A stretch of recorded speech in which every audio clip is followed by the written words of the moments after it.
বর্তমানে সবজির যে দাম, আমার তো মনে হয় সবচেয়ে বেশি সহজলভ্য হচ্ছে পেঁয়াজ। পেঁয়াজ যেমনটা সস্তা কিন্তু তেমনটা কাটাও ঝামেলা। প্রত্যেকটা পেঁয়াজের ভেতরে এত বেশি সমস্যা, মানে যে পেঁয়াজ নিয়ে আমরা সবসময় নাজেহাল অবস্থা। তো অনেকদিন ধরেই বেশ কিছু পেঁয়াজ কিন্তু এনে রেখেছি, আর আমি কিন্তু পেঁয়াজগুলোকে একেবারে রেখেছি বেলকনির সাইডে যেন আলো বাতাস পড়ে আর সেই জায়গাটাতে হচ্ছে রোদ আসে, যার কারণে পেঁয়াজগুলো ভালো থাকবে। তো ফ্রিজে অল্প একটু সবজি ছিল, ভাবলাম সব সবজিগুলো আজকে ভাজি করব। আজকে রান্না করতেও ভালো লাগছে না, তাই আজকে সকাল সকাল কিন্তু নুডলস রান্না করে খেয়ে নাস্তাটা সেরে নিয়েছি। আর এদিকে আজকে সব ভর্তা ভাজির মতো একটা অবস্থা, মানে ভাজিই করব, কোনো ভর্তা না। মাঝে মাঝে এমন হয় যে মাছ ডাল মাছ মাংস কোনো কিছু ভালো লাগে না, ভর্তা ভাজি হলেই একটু ভাত খেতে ইচ্ছে করে। তো আজকেও ঠিক তাই, ভাবলাম ২-৩টা আইটেমের ভাজি করব ঝাল ঝাল করে, যেটা দিয়ে অনেক বেশি মজা করে ভাত খাওয়া যাবে। তো একটু গাজর ছিল, তো ভাবলাম সেই গাজর আর আলু দিয়ে এই ভাজিটা করি। এই ভাজিটা আবার আমার মেয়েটা ভীষণ পছন্দ করে। ও একটু ঝাল ঝাল করে কড়া করে ভাজি করলে সেটা খুব পছন্দ করে খায়। আর ওর জন্যই আমার রান্না নিয়ে যে ঝামেলাগুলো, আমাকে অনেক কিছু মেনটেন করতে হয়। কখনো কখনো বুঝতে পারে বা কখনো ওর পছন্দ মতোই বেশিরভাগ টাইম আমি রান্না করার চেষ্টা করি। আর ওকে আমি সবসময় জিজ্ঞাসা করি যে আজ কী রান্না হবে। ও যদি বলে সেই খাবারগুলোই আমি প্রায়োরিটি দেওয়ার চেষ্টা করি। তবে মাঝে মাঝে ব্যতিক্রমতাও হয়, কারণ ছোট মানুষ, ও তো সব কিছু ওর পছন্দ মতো করে খাওয়ানো সম্ভব হয় না সব সময়। তো সামান্য পেঁয়াজ আর একটু হালকা লবণ দিয়ে একটু হলুদ দিয়ে আমি ভাজিটা করতেছি। গাজর ভাজিতে আসলে হলুদ না দিলেও চলে, কিন্তু আমার কাছে মনে হয় যখন ভাতটা মাখে খাওয়া হয় সেই ভাজিটা আসলে কেমন যেন লাগে, আমার কাছে সাদা ভাজি ভালো লাগে না। যার জন্য আমি হচ্ছে একটু হলুদ গুঁড়া দিই। আর এই যে ভাজির ফাইনাল লুক, মানে এত মজা লাগে আমার কাছে, কি বলবো।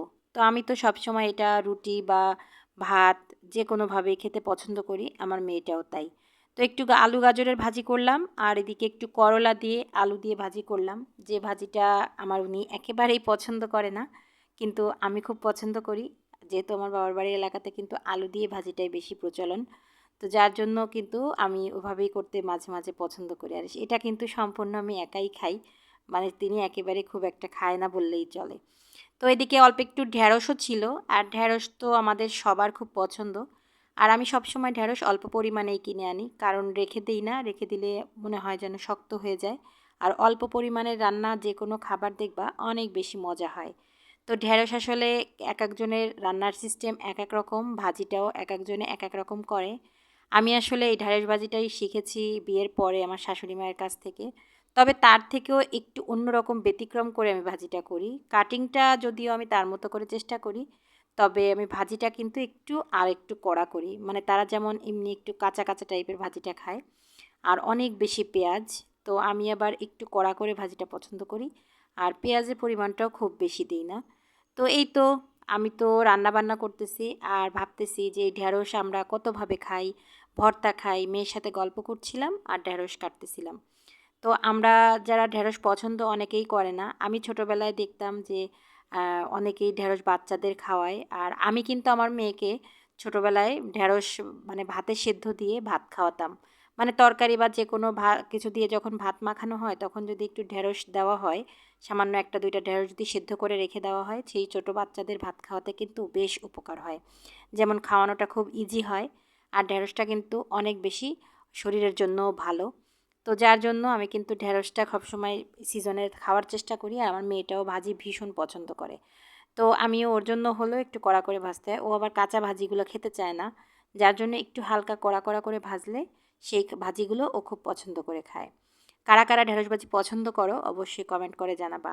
আমার বাবার বাড়িতে তো ঢ্যাঁড়স দিয়ে সবজি রান্না হয়, তারপর মাছের চচ্চড়িও হয়, অনেক আইটেম করা হয়। তো এই তো আমার কাজকর্ম মোটামুটি রান্নাবান্না শেষ করে ঘরের কাজকর্ম করতেছিলাম, আর একটু পরপর বেলকনিটা ঝাড়ু দিতে হয়। কারণ হচ্ছে এই যে পরিমাণে ধুলাবালি, মানে খুব বিরক্ত হয়ে যাচ্ছে ইদানিং বাতাসে প্রচুর পরিমাণে। তো সব কাজকর্ম সেরে সবার শেষে আর কি খাবার নিয়ে বসেছি, মেয়েকে খাবার খাওয়াবো, খাইয়ে ওকে স্কুলে নিয়ে যাব। তো ও তো ভীষণ পছন্দ করে, ও কিন্তু করলাটা খাবে না, যার জন্য ওকে আর 2টা আইটেম দিয়েছি। ভাজিটাও ঠিক অনেক বেশি মজা হয়েছে, কারণ অল্প আইটেম রান্না করলে না সেই খাবারগুলো বেশি সুস্বাদু হয়। তো তোমরা কে কে কোথা থেকে দেখছো আর কে কে এই রান্নাগুলো পছন্দ করো অবশ্যই কমেন্টে জানাবা। চলে আসবো নেক্সট কোনো ভিডিওতে। সেই পর্যন্ত অপেক্ষায় থাকবে। আর আমার ভিডিওটা ভালো লাগলে অবশ্যই লাইক, কমেন্ট, শেয়ার দিয়ে অবশ্যই একটু পাশে থাকবে। তোমাদের এই লাইক এবং কমেন্টের মাধ্যমে কিন্তু আমার এগিয়ে চলা, আমাদের পথ চলা।